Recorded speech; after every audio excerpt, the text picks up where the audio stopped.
Well, good evening and welcome to Stirring the Pot, the political show that digs a little deeper. We have a cracking bill tonight. On my immediate right, we have New Zealand journalist Phil Gifford. Great to have him here. And buckle in because, yes, he's back. And on my far left, we have the editor of Whale Oil, Cameron Slater. And on my immediate left, we have author and blogger, the very lovely Olivia Pearson. It's going to be a great show. Let's start stirring the pot. Right, what do we have?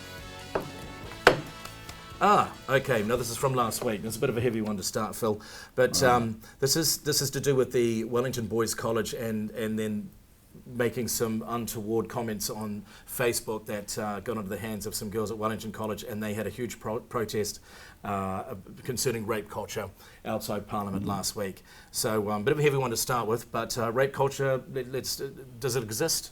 Is it something we all agree with? No, it's nonsense. Complete and utter nonsense. You know, the principal, Roger Moses, actually came out and had some sensible advice. Don't do dumb shit on Facebook. Not so that you'll get caught, because you will eventually, because there's always a snitch and there's always somebody who's going to rat on you or weasel out or do whatever.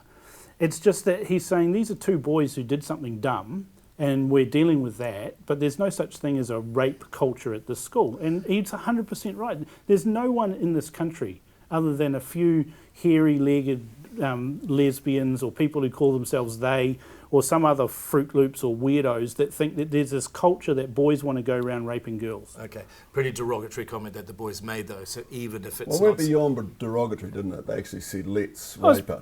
It was pretty despicable, They but were that's talking actually about a crime. girls being drunk and therefore being deserving of being raped, and I think the comment was, you can't call yourself a Wellington boy without taking advantage of a drunk girl. That was pretty much the essence of the comment. And he did use the word rape. But that doesn't mean there's a rape which culture. is actually No, that's a school. big extrapolation between two boys being ratbags and being frankly dirty little shits, and extending that into there being this massive rape culture which doesn't exist in this country. Rape is severely punished by the law, and I can assure you that Wellington boys do not promote a rape culture just because they're into masculinity.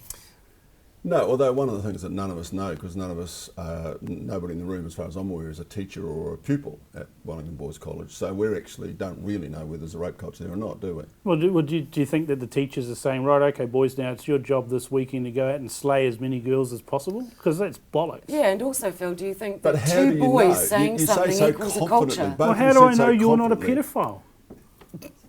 I mean, that's the accusation you're hurling at a school there. When did you stop beating your wife, Cam? Exactly, it's the When same the hell sort of did nonsense. pedophilia come into But it? it's the same I nonsense. know you're a blogger, so therefore facts aren't a great But what I'm big saying whip is, for you, you're but saying, how do we know something? Well, I'm flinging it back at you the same way. How do we know? But nice to have had what the boys said, have We know they're scrutinised, ratbags, right? but nice that they've been made an example of, regardless of whether it Exactly. came from And they're the only two ratbags in the school. Well, no, every organisation know, has do we? more ratbags than, I mean, I'm not trying to bag. Broadcasters have got plenty of ratbags. Because I don't know either. No, but the point is, do two boys making a quite heinous mistake on social media equal a culture? No.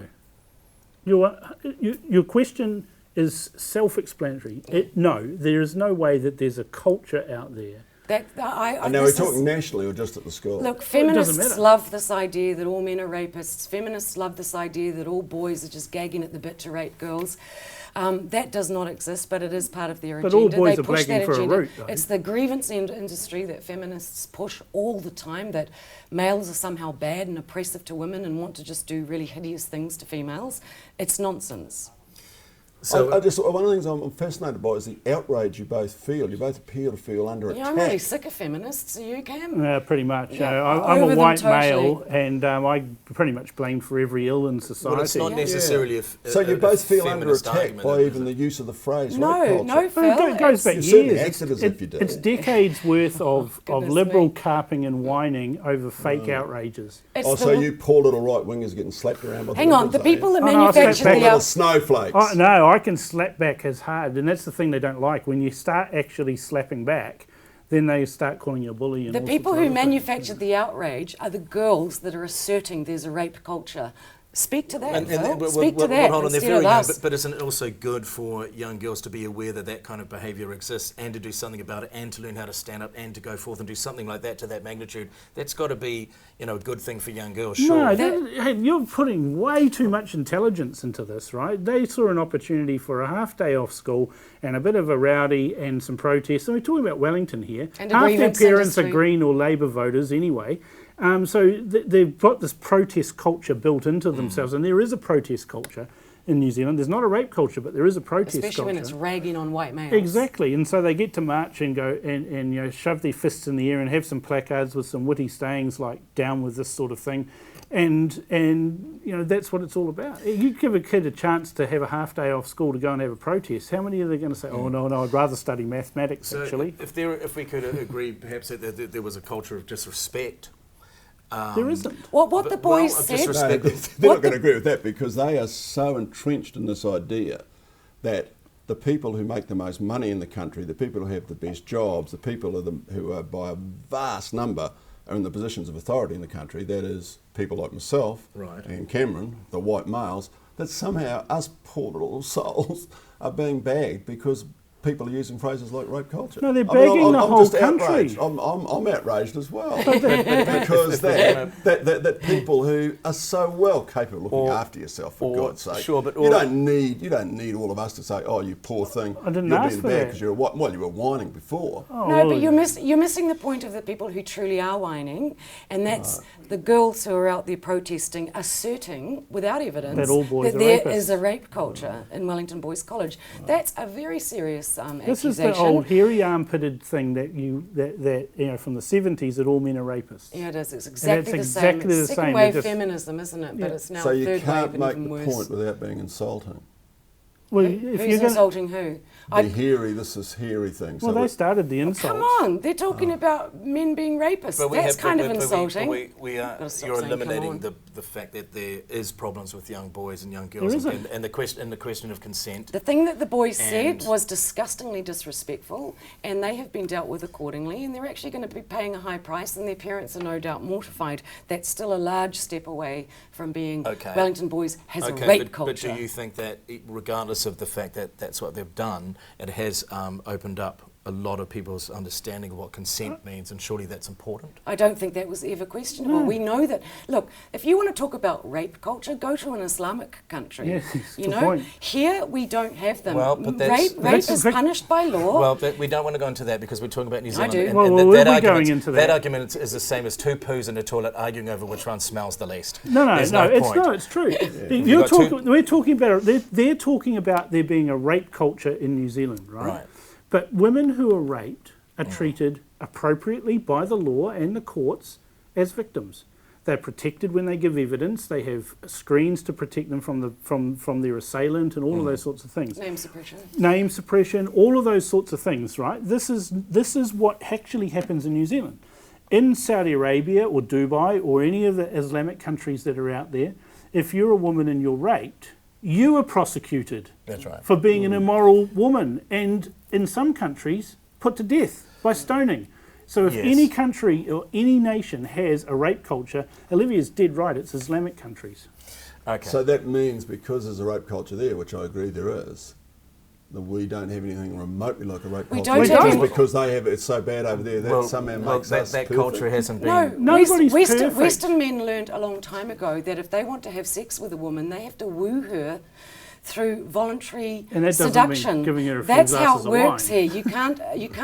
You can't rape her because she's not wearing a hijab or a head and also, covering. to be fair, it's not just about rape, it's about a culture of Yeah. which could lead to it. For example, a lot of people have a problem with the fact that a judge could say, could give them some advice about how that may not have happened, and therefore they're being accused of blaming the victim. But where I stand on that is with any crime, there is a way to avoid it. And there is, you can give someone advice on how to avoid a crime, which is exactly what the judge has been doing. But people describe that as victim blaming, and therefore that is part of a culture of rape. But there was culture. there was no incident and there was no victim in this. There's just a massive big protest, again to push the feminist nonsense, which they never get sick of peddling. And frankly, I'm surprised that men allow women to get away with this sort of bullshit. Emasculated men. Yeah, okay. Well, so how quickly are you moving to a Muslim country? not. Because there is a rape Where culture there's no going on in the world feminism today, and it's where making guys its do way run into the European show and countries. They don't allow women to go get away with No, this because bullshit. this is all coming into Western countries now. It's coming here. It's big time. Look at Sweden, look at Switzerland, look at Germany, look at London, look at Rotherham. You know, we don't have this problem yet in New Zealand, but it will come to us. 200 women and girls raped in a systematic campaign by about 20 or 30 Islamic ratbags. Are you talking about Rotherham? Yeah. It was more like 2,000. 2,000. Well, 2,000. Or maybe 200,000, Well, but who the- knows? the- But the fact is... That's that's quite a rape culture. That's a rape culture. The fact is that what the hell has that got to do with suggesting that in New Zealand we could improve the way that young men regard women? Because I we agree with don't that. have a rape culture here. We might be importing it with our immigration policies and our refugee policies, But I think we what- don't have one here now. But I think what Phil's saying is, regardless of whether there's a rape culture or not, that there is a problem with young boys having a particular way of, you know, in their minds perceiving what women will and won't do, what they can and can't do. So and what? that needs to be So we need a educated government better. I to would- educate us, well- or do we actually need parents to be Well, parents? I would we al- need to make it, we need to be aware of it. I would No, we also don't. We warn are. girls, if you're raising daughters, Enough. I would also have the conversation of be careful if you want to be a little drunken minx running around with without your rational faculty working for you, because men are horny. All right. They and if you're walking around in what they wear with their low-cut tops and their little mini skirts, With you don't want to be reduced drunk down there. inhibitions. Okay. Yeah, reduced inhibitions. Girls must be careful. They should be more careful. But So, they- well, hang on, I'm hang on, still hang not on, hang saying on, there's hang a on. rape culture. Are you just saying, therefore, that if a little minx is walking around with a very short skirt... No, I'm and not she's saying drunk- she deserves to be raped, if that's what you're going to conclude. Well, that was the conclusion No, I was it's starting not. to Say draw that- from it. that- What conclusion were you drawing from it? Be My conclusion careful. is teach your daughters to be wise. And if you're not in the company of men you know and trust, I wouldn't advise my daughters get drunk. Yes, I mean, I think that's With the sensible, Western but- freedoms that we have, because, you know, men do think down a certain line and some of them All are right. bad eggs. But Cameron, you were saying that you think we are aware of it. But if we are aware of it, surely Well, they a are in good parent is. Well, surely those boys were not aware of it. No, And so there's clearly not at work all. to do. I mean, they thought they were talking privately, and they were being dickheads, and dickheads get caught. You know, Privately on social media. Yeah, well, the thing is, they had a closed group, and someone in the group published it. So, you know, they thought they were talking privately. That doesn't excuse it. I'm not excusing it. I think they're dickheads and disrespectful towards women and girls. But it doesn't mean that there's a rape culture. It doesn't mean Yeah, that that's a big leap. every bloke who was a member of that group. So That obviously, not every bloke who was a member of that group agreed, because it got leaked. right. So someone didn't agree, and they thought, well, let's deal with this. I'd just like to point out one other thing, and that's that Wellington Boys College actually does have a culture of reclaiming masculinity. They're proud of that. I am glad to see that. I think that the feminists have dominated so badly that masculinity is dying.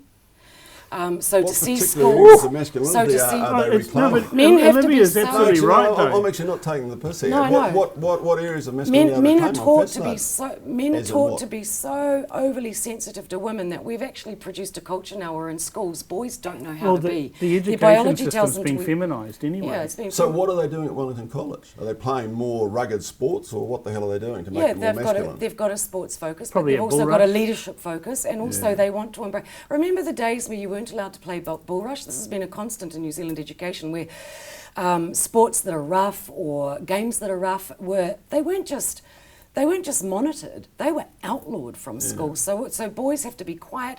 They have a much higher risk of ADD than girls. You know, it's become so girl-friendly that the boys don't know how to be boys anymore in that environment. And I actually think this kind of thing's going to be a backlash. You will see a backlash. Well, to I'm not that. sure that these two can necessarily be parallel, but I do think there is something good about constantly bringing up a generation of boys, making sure that they know exactly what is right and wrong. I mean, there has to be some education. But what's right and wrong today won't be right and wrong in 50 years' time. We see that all the time. I think making statements like that will always be wrong. I think Yeah, it always it has is been wrong. wrong, and I think that regardless if they did it in a private in a private forum, what they said was repugnant, Absolutely. and it needs to be drilled out of their I out of think their they've minds. got It's that deeply message. disrespectful, and if things like that were being said at a girls' school, I'm sure that the retribution for those particular girls, if they were saying highly derogatory things about boys, would be exactly the same. Do you I don't think think though they'd be You think afraid do they're you not? think that it warrants, Do you think well, they're not? well, I'm sure they are, but they probably yes. That's a does it warrant a protest, and does it warrant the media attention it got? And you know, I mean, do you really think all this And all the warrants twats on that? Twitter. well. I think we're going to have to wrap the subject here, but whew, what a start for the evening. I feel like we should all stand up and sing Kumbaya, my lord. That would be a nice I did enough of that in Scouts. Enough of that in Scouts. Oh, yes. Bloody hell. All right, so should we keep stirring the pot? Let's do that, see what else we got in here. We're going to have to all calm down after that one. You right, Phil? Yeah, I'm good. All right, Olivia? Yeah, all right, I'm Cameron? great. I've got to try harder then if Phil's all right. I always think. This happened last week. This is to do with the Maori king who's decided to go with the Maori party. Think of that. Well, is anyone who knows a little bit about this? I would like Well, to of be course I educated do. on it.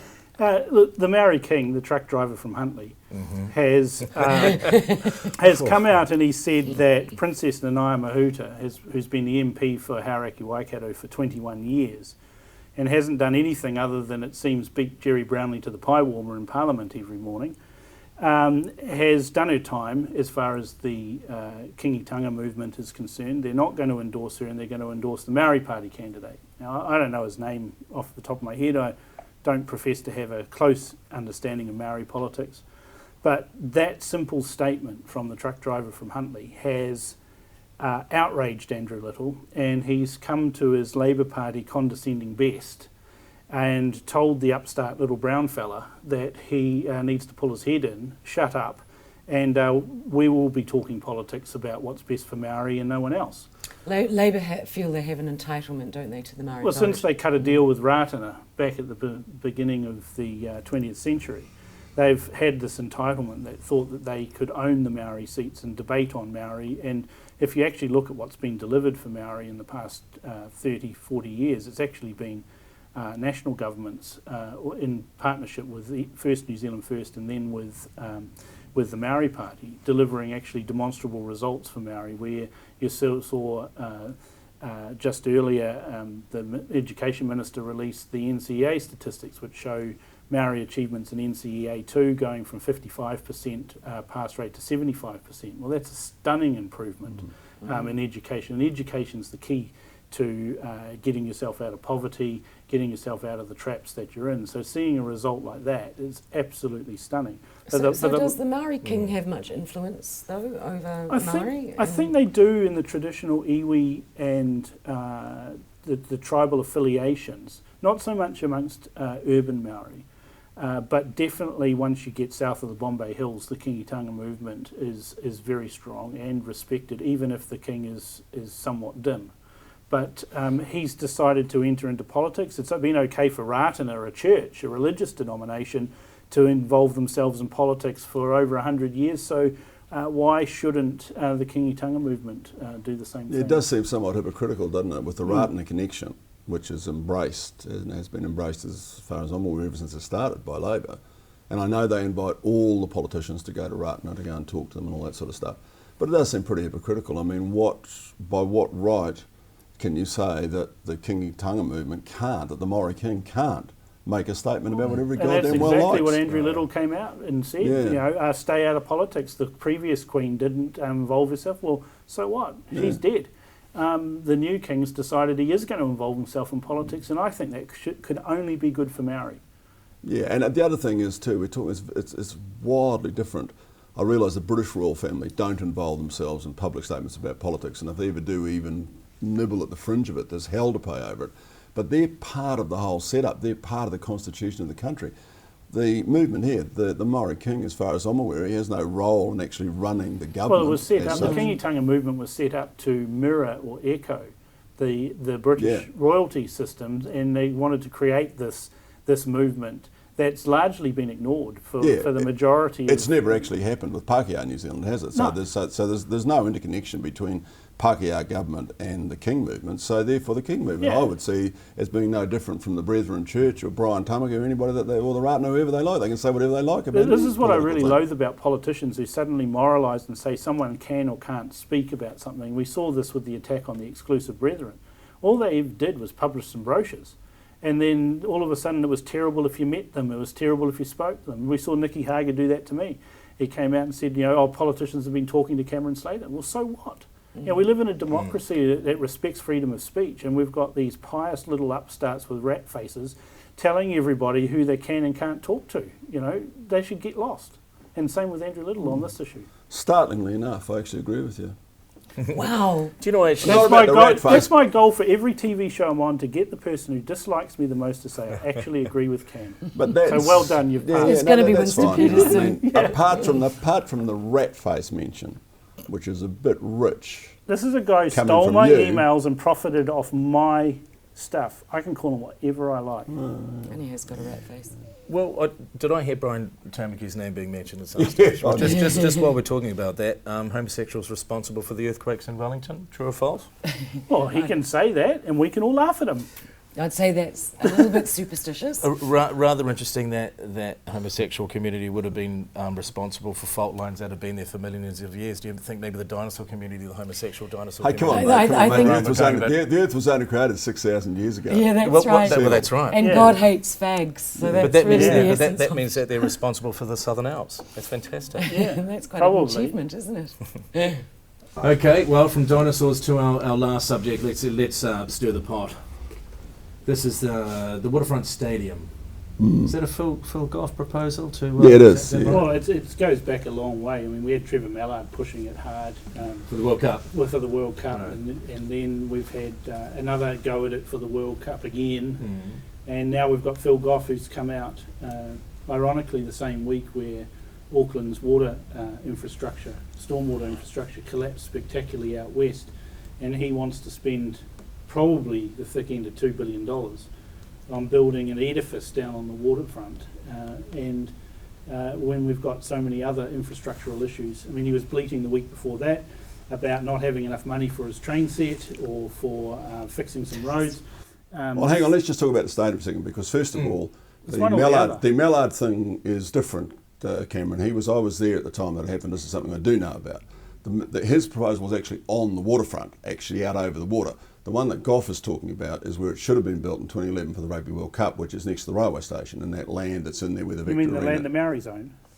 where the land that New Zealand Rail did own, and now I understand is owned by the council. Nope, it's owned by Okay. Maori. It was a part of a treaty settlement, so All right, it's well, feather fine. bedding for Maori then, is what Phil Goff said. But there was agreement that they were prepared to have. Well, they've had the Victor Arena built on that land as well, haven't they? But putting that aside, there's a bigger issue here about the whole issue of what is a city for, what is a council for. And yes, of course, their first duties are to have decent roads. Their first duties are not have things flood and all that sort of stuff. But on the other hand, I perpetually get grumpy about the fact that there are people who say if it's for sport, then councils and governments shouldn't build it. Whereas on the other hand, which is something I have no problem with whatsoever, although I think Cameron might, is that if you're going to say the council can't build a stadium because it's not going to make a profit, and it won't, then you should, I feel, also say, well, you can't have libraries, you can't have art galleries, you can't have zoos. What you a can't damn good idea. Yeah, Oh, see. look, that's a brilliant idea, Phil. I'm glad you brought that up. Another thing Yeah. you two agree on. Well, this after is where all. no, he doesn't. He like wants hell. to have all of those things. This is where the parallel universe So you'd that be like Cameron Brian lives in. Rudman. You'd want to have the St James built so that the lovies can all have subsidised seats to watch, plays and comedy shows and things like that, where everyone who sits down in one of those seats is actually consuming about $150 worth of subsidies. This is in the parallel universe that Cameron lives in, where he believes you should not supply for people that can't afford laptops. You should not supply libraries, for Christ's sake. I mean, that's the most ridiculous thing I've ever heard a grown man say. I think the point is Isn't that, it? is No, that no, no, all 'cause a Kindle's enterprises. You about- believe we should not have libraries? A Kindle's about in a $150 city. and you can hold thousands of books on it. Libraries are free. No, they're not. They're paid for by the ratepayers. That They are comes out- free to go to. You They're know free to the exactly what I'm public. talking No, about. they're not free. And this is the trouble socialists always have when they say something's going to be free. It's bullshit. Somebody has to pay for it. Yeah, and that's absolutely. usually the ratepayers Yeah, or the of course. taxpayers. Who else is going to pay for it? Well, why? Why don't we fix the things that we need to be Because fixed? if you're a civilised city, you have art galleries Well, who and you chose have that? libraries, for God's sake. I've never heard It's such any an thinking archaic- person ever suggest we shouldn't have libraries in a city. It's been superseded. We've got the internet. We've got access to devices. We've got more information on our cell phones than are contained in any library in New Zealand.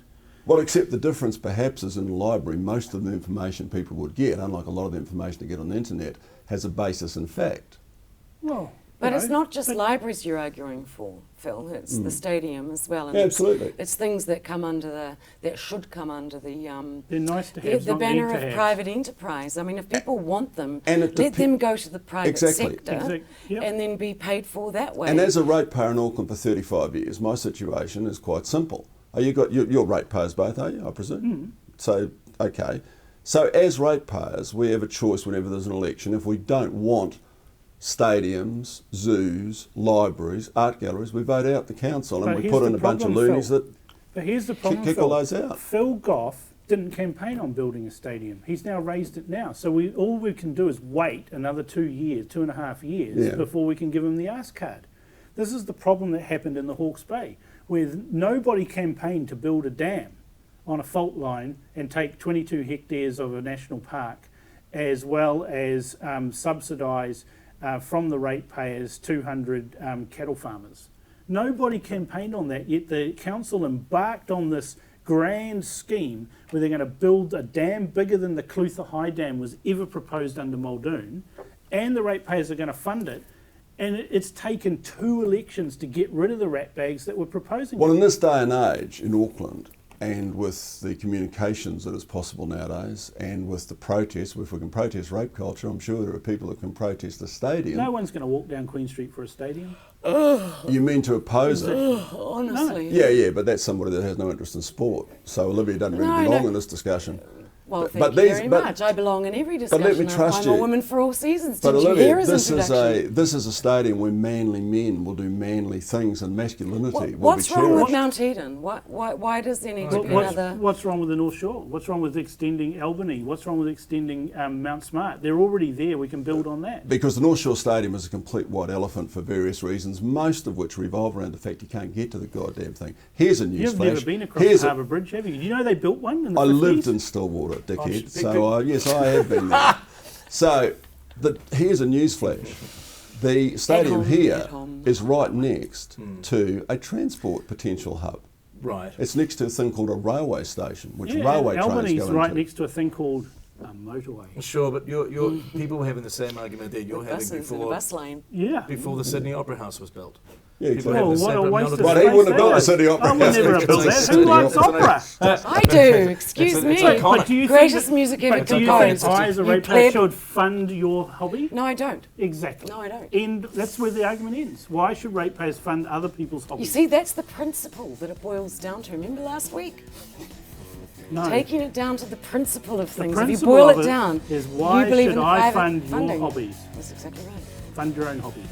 Well, I think we'll leave it there. Thank you all very much for being part of the panel this welcome. evening. We've covered some pretty heavy topics, and we've done well. You guys got on great. I feel Like a house on didn't see fire, that. basically. Oh, yeah. yeah. I'm a very likeable person.